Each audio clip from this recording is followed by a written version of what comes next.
أشرقت نفسي بنور من فؤادي حينما رددت يا رب العباد وانتشت روحي وصار الدمع الحمد لله وكفى وسلام على عباده الذين اصطفى أما بعد فأعوذ بالله من الشيطان الرجيم بسم الله الرحمن الرحيم ادعوا ربكم تضرعا وخفيا إنه لا يحب المعتدين وقال النبي صلى الله عليه وسلم الدعاء مخ العبادة وفي رواية الدعاء هو العبادة أو كما قال صلی اللہ علیہ وسلم۔ محترم دوستوں، بزرگوں، اللہ رب ذوالجلال نے اس آیت کریمہ کے اندر اپنے بندوں کو ایک خاص چیز، یوں سمجھیں کہ حالات کے اعتبار سے دنیا میں ہم دیکھتے ہیں تو بندوں کو کسی چیز اگر سخت مجبوری میں ہو جائے تو اسے ہتھیار کی ضرورت پڑتی ہے۔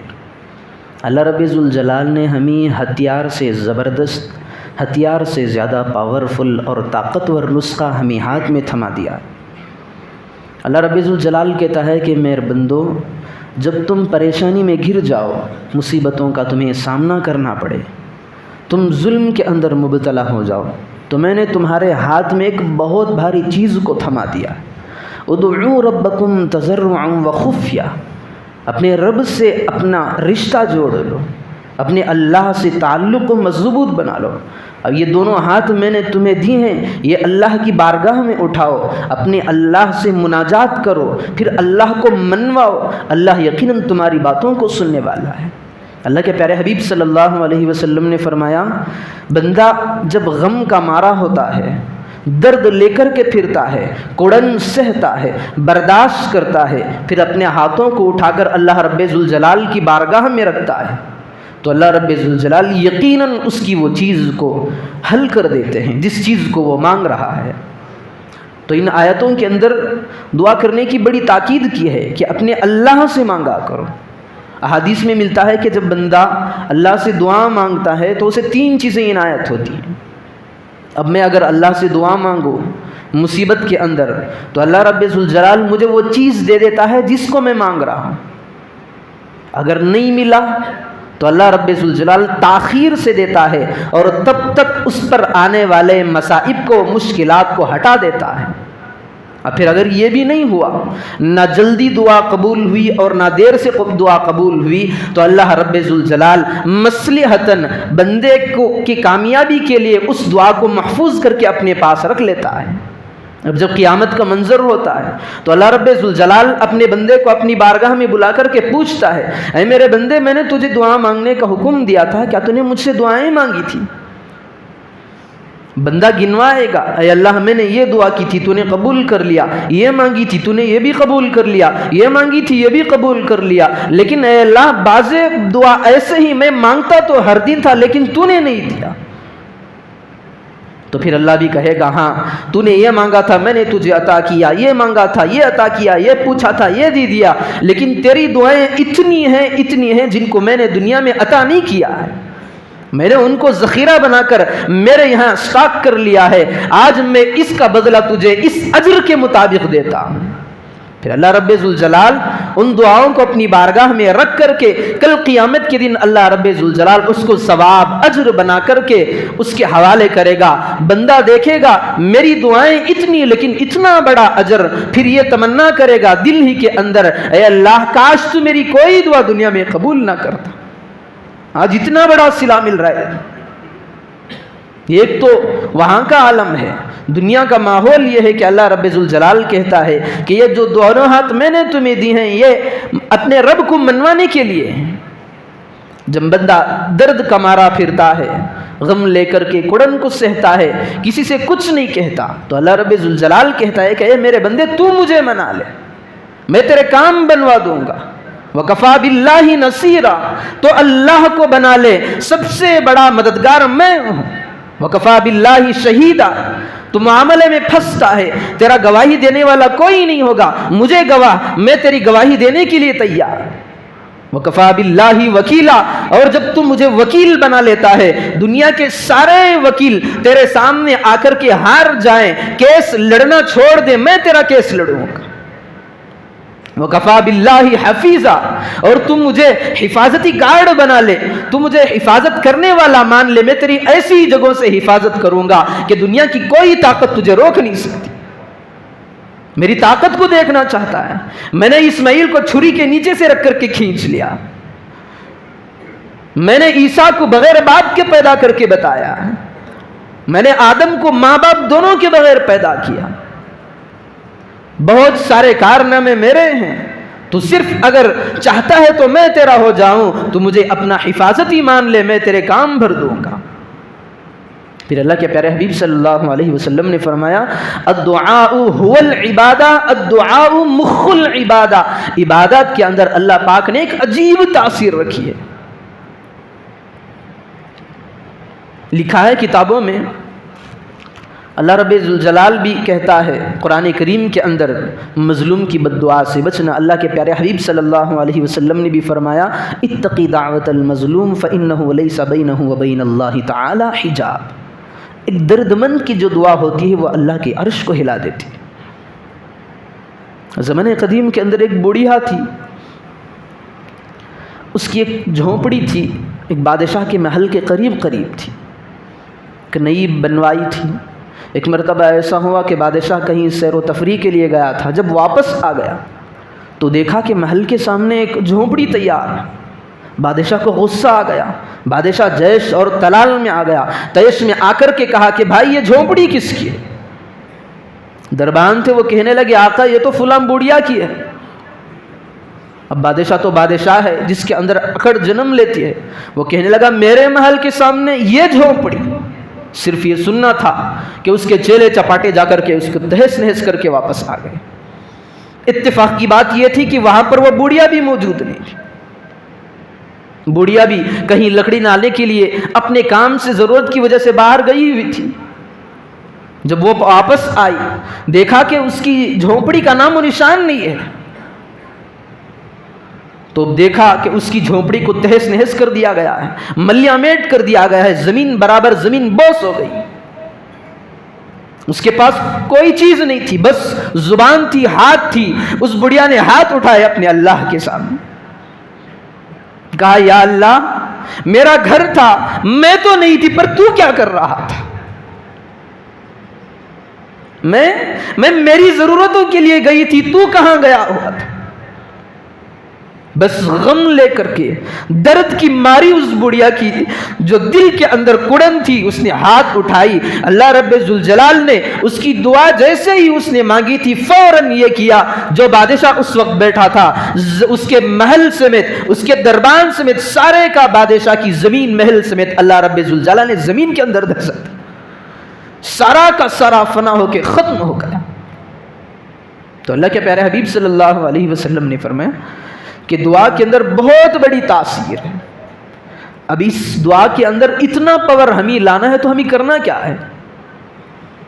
ایک تو یہ ہے کہ شریعت ہمیں بتاتی ہے کہ دعا کے اندر اگر پاور ہمیں لانا ہے تو مشکوک حرام غذاؤں سے اپنے پیٹ کو بچانا۔ پھر دوسری چیز ہے نا، کثرت سے توبہ اور استغفار کرتے رہنا چاہیے۔ جب بندہ کثرت سے توبہ کرے گا، استغفار کرے گا، تو اللہ رب ذوالجلال اس کے سارے گناہوں کو ختم کر دے گا۔ جو گناہ صغیرہ ہیں اس کے سارے گناہ معاف ہوں گے۔ اگر کبیرہ بھی گناہ ہو، کثرت کی وجہ سے توبہ اور استغفار کی، وہ بھی گناہ معاف کرے گا، لیکن حقوق العباد کے گناہ معاف نہیں کرے گا۔ ایک تو ایک گناہ وہ ہیں جن کا تعلق اللہ سے براہ راست ہے، میں اللہ کی نافرمانی کر رہا ہوں، میرا اور اللہ کا معاملہ اللہ معاف کر لے گا۔ اگر میں شرک نہیں کر رہا ہوں تو اللہ معاف کرے گا۔ اور ایک دوسرا تعلق جو ہے حقوق العباد کا ہے، بندوں سے بندوں کا رشتہ ہے۔ اگر میں کسی کے پیسوں کو دباؤں، اگر میں لاکھ حج کر لوں، لاکھ نمازیں پڑھ لوں، لاکھ توبہ و استغفار کر لوں، جب تک کہ اس کا اور میرا معاملہ حل نہیں ہوتا تب تک بھی اللہ رب ذوالجلال معاف نہیں کرے گا۔ اللہ کہے گا میرا معاملہ جہاں تک تیرے ساتھ ہے میں سارے گناہ معاف کر دوں گا۔ تو نے نماز چھوڑی تھی، بعد میں تو نے معافی مانگی مجھ سے، توبہ کیا اور یہ کہا یا اللہ میں نماز آئندہ سے نہیں چھوڑوں گا، تو میں نے تیرے اس نماز کے بیڑے کو معاف کر دیا، تو نے اس کی قضا بھی کر لی تھی، جا میں آپ معاف کر لیا۔ اگر کوئی بندہ مومن ہے، زندگی بھر نماز نہیں پڑھا، روزہ نہیں دیا، زکوٰۃ نہیں دی، حج نہیں کیا، مالدار بھی تھا، سب کچھ تھا، اللہ کی ذات سے امید ہے کہ اس بندے نے شرک نہیں کیا تھا تو اللہ اگر چاہے تو معاف کر دے گا۔ لیکن یہ چیز اگر میں ولی بھی ہوں، نیک صفت انسان بھی ہوں، فرشتہ صفت انسان بھی ہوں، میں نے لوگوں کے حق دبائے ہیں، اللہ رب ذوالجلال کہے گا تو نے سب کچھ کر لیا عبادتیں، میں نے ان کا معاوضہ دے دیا ہے، لیکن میں جنت میں جانے سے اس وقت تک تجھے روکا رہوں گا جب تک کہ تو اس سے کے ساتھ اپنا معاملہ حل نہ کر لے۔ تو حقوق العباد کی باری جہاں پر آتی ہے تو وہاں پر ڈرتے رہنا چاہیے، آدمی کو کامتے رہنا چاہیے۔ میں اس کی اگر کوئی سوئی کے ناکھے کے برابر بھی کوئی چیز لے لوں، میرے ذمے میں باقی رہ جائے اور میں دنیا سے چلا جاؤں، اللہ رب ذوالجلال اس کو معاف نہیں کرے گا۔ تو کثرت سے توبہ و استغفار کرتے رہنا چاہیے۔ توبہ اور استغفار سے اللہ رب ذوالجلال حقوق اللہ سے متعلق جتنی چیزیں ہیں ہماری گناہوں کی یا عبادات میں غفلت کی ساری چیزوں کو معاف کرتا ہے، لیکن حقوق العباد کو معاف نہیں کرتا۔ تو دعاؤں کے اندر پاور لانے کے لیے استغفار کا جو چادر ہے اسے اوڑے رکھنا چاہیے، استغفار کی جو رسی ہے اسے مضبوطی کے ساتھ تھامنا چاہیے، اٹھے بیٹھے استغفار کرتے رہنا چاہیے۔ کتابوں میں لکھا ہے کہ امام احمد بن حنبل رحمۃ اللہ علیہ جو ایک مشہور امام ہیں، جو حنبلی حضرات کے بہت بڑے امام ہیں، لکھا ہے کہ ان کا ایک واقعہ، یہ ایک مرتبہ امام احمد بن حنبل رحمۃ اللہ علیہ ایک کسی بستی میں ان کا جانے کا طے ہوا تھا، تو انہوں نے سوچا میں اب وہاں پر جا رہا ہوں، مجھے کام کی ضرورت پڑے گی، رات میں قیام کرنا پڑے گا، تو ایک بوریے کے اندر انہوں نے کچھ چیزیں سامان کی رکھ لی۔ ہر وقت ایسا ہوتا ہے کہ بڑا آدمی جب جا رہا ہوتا ہے تو اس کے ساتھ میں خادم بھی جاتا ہے، ساتھ میں خدمت کرنے کے لیے، حضرت کو کوئی ضرورت پیش آ جائے تو میں اس کو آگے بڑھ کر کے پورا کروں گا۔ اب اس مرتبہ حضرت امام احمد بن حنبل رحمۃ اللہ علیہ نے یہ سوچا کہ میں کسی کو بتائے بغیر ہی اکیلا چل دیتا۔ اپنی بیگ اور کٹ تیار کر لیے جس کے اندر کچھ سامان رکھے ہوئے تھے، اکیلے کسی کو بتائے بغیر نکل لیے، جس بستی میں جانا تھا وہاں پہنچ گئے، دیکھا کہ مغرب عشاء پڑھ لی، رات کی نماز، کام تو بن نہیں سکا، تو انہوں نے سوچا کہ میں چلو اس مسجد میں قیام کر لیتا۔ اب امام احمد بن حنبل رحمۃ اللہ علیہ عشاء کی نماز پڑھنے کے بعد کچھ دیر کے بعد آرام کرنے کے لیے مسجد کے وہی کونے میں لیٹنے کے لیے جاتے ہیں، تو وہاں کا مؤذن آ جاتا ہے، پوچھتا ہے جی بڑے میاں آپ کو مسجد میں سونے کی اجازت نہیں ہے۔ تو امام احمد بن حنبل رحمۃ اللہ علیہ نے کہا ٹھیک ہے میں تھوڑی دیر میں چل دیتا ہوں۔ یہ مؤذن ایک چکر لگایا، جو مسجد کے کام وغیرہ تھے کام کرنے کے بعد پھر آیا، پھر آ کر کے کہنے لگا ارے بڑے جی آپ نے ابھی تک نہیں اٹھایا، اگر آپ اور تھوڑی دیر یہاں پر بیٹھے تو میں آپ کا بوریا کٹ بیگ اٹھا کر کے باہر پھینک دوں گا۔ اب وہ تیش میں اور جلال میں آ گیا، تو حضرت امام احمد بن حنبل رحمۃ اللہ علیہ اپنی کٹ بیگ کو اٹھا کر کے مسجد کے باہر کے حصے میں لے گئے۔ دیکھا کہ راستہ اندھیرا ہے، تاریک رات ہے، سردی کا موسم ہے، ٹھنڈی بہت زیادہ، قریب کے اندر دیکھا تو مسجد کے باہر کے حصے میں ایک تنور جل رہا ہے، نان بائی کی دکان تھی، وہ روٹیاں بنا رہا تھا، تنور میں آگ روشن ہو رہی تھی۔ تو امام احمد بن حنبل رحمۃ اللہ علیہ نے سوچا کہ چلو اچھی جگہ ہے، ادھر جاؤں تو سردی کا مارا پھروں گا، یہاں جاؤں تو آگ سے کچھ گرمی حاصل کروں گا۔ تو اس کے پاس گئے، ایک نوجوان تھا جس کے چہرے پہ نور تھا، وہ اپنے ہاتھوں سے تنور کے اندر روٹیوں کو سینک رہا تھا۔ لیکن عجیب بات یہ تھی کہ امام احمد بن حنبل رحمۃ اللہ علیہ کہتے ہیں کہ میں اسے دیکھ رہا تھا، نوٹ کر رہا تھا کہ جب بھی وہ آٹا گوندتا ہے یا آٹے کو اٹھا کر کے پیڑا بناتا ہے پھر اسے روٹیاں میں تبدیل کرتا ہے، جب بھی یہ کوئی کام کرتا ہے اس کی زبان سے استغفر اللہ نکلتا ہے۔ آٹے کو اٹھایا، استغفر اللہ کہہ کر کے نکالا، نیچے رکھا، استغفر اللہ کہہ کر کے رکھا، پھر بیل رہا ہے، استغفر اللہ پڑھ رہا ہے، تنور میں لگا رہا ہے، استغفر اللہ کہہ رہا ہے، نکال رہا ہے تو استغفر اللہ کہہ رہا ہے۔ تھوڑی دیر کے بعد نوٹ کرنے کے بعد امام احمد بن حنبل رحمۃ اللہ علیہ نے پوچھا اے نوجوان یہ عجیب معاملہ میں تیرے ساتھ دیکھ رہا ہوں، کیا بات ہے ہر معاملے میں تو استغفار کر رہا ہے، کوئی لمبی چوڑی 2 میٹر کی دعا نہیں ہے، بس استغفر اللہ تھی۔ تو اس نے کہا، وہ بھی امام احمد بن حنبل رحمۃ اللہ علیہ کو جانتا اور پہچانتا نہیں تھا، تو اس نے کہا بڑے میاں مجھے بچپن سے عادت لگ گئی ہے اس کی، جب بھی میں کوئی کام کرتا ہوں بغیر استغفار کے کرتا ہی نہیں ہوں. قدم قدم چلتا ہوں تو ہر قدم پہ استغفار کر. کوئی کام کر رہا ہوں تو استغفار، اس میں کوئی ہمارا وقت نہیں لگتا. اگر کوئی کام کرو اس استغفر اللہ کہنے میں کتنا وقت لگتا ہے.